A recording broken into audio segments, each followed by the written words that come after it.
Efa ndresaka ny famatsiana ny herinaratra izay nisika nametraka tanjona goavana ny orinasa Jirama amin'ny famatsiana herinaratra ho an'ny vahoaka malagasy amin'ny taona 2022 ity, ezaka izay tsy maintsy hotratrarina raha ny fanazavana nentin'ny tompona andraikitra eo anivon'izay orinasa Jirama izay.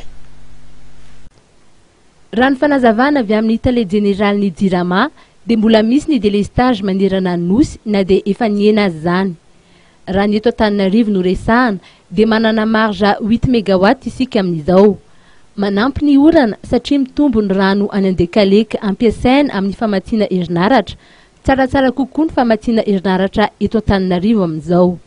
Tsy délestage no misy amin'izao fa coupure raha ny eto Andrenivohitra.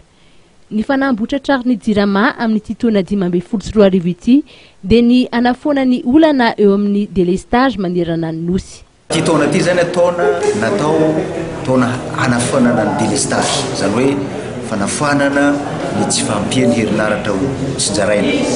Io tiako azavena kely io resaka délestage io. Délestage io afangaron'olona sasany hoe na dia resaka coupure any amin'ny réseau dia hoe tolo délestage. Délestage dia tsy fampiany ny herinaratra tsinjaraina zany. Zany hoe ny capacité de production zany tsy ampy. Ka araka andreny kabary ombembeny ny mitondra fanjakana reny zany dia ty taona ty dia taona entina anafoanana izay tsy fampiany ny herinaratra tsinjaraina zany. Mila mianga amin'ny zavamisy isika mba hialana amin'ny resaka délestage.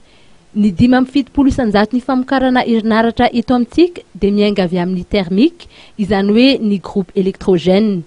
Ireo fitaovana ireo dia efa antitra ka mahatonga ny herinaratra tsy ho ampy. Tsy afaka mamokatra ireo herinaratra tokony vokariny ireo foto-drafitrasa ireo. Ny dingana foezaka araka izany raha nambaran'ny tale general ny Jirama dia ny fanatsarana ny fitaovam-pamokarana amin'ny alalan'ny fividianana pièces de rechange, ny famelomana ireo groupe électrogène na ny fividianana fitaovana vaovao. Ny tompon'andraikitry ny banky iraisam-pirenena eto Madagasikara moa dia nilasa fa isy ny fionana amin'ny tale general ny Jirama, fionana izay tanteraka ny herinandro lasa teo. Tamin'ny herinandro teo niona tamin'ny famatsivola iraisam-pirenena zahay nanao dinikasa niaraka tamin'ny solontenan'ny banque mondiale. Zany hoe nafahanay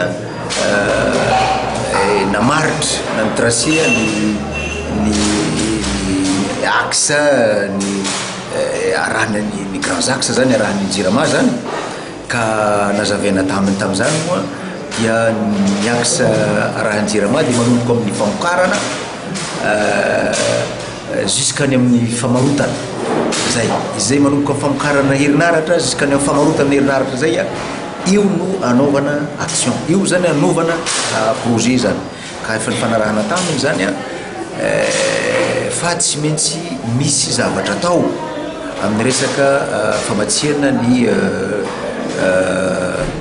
carburant na ny solika zany. Fantatsika moa zany ny solika izay entin'ny Jirama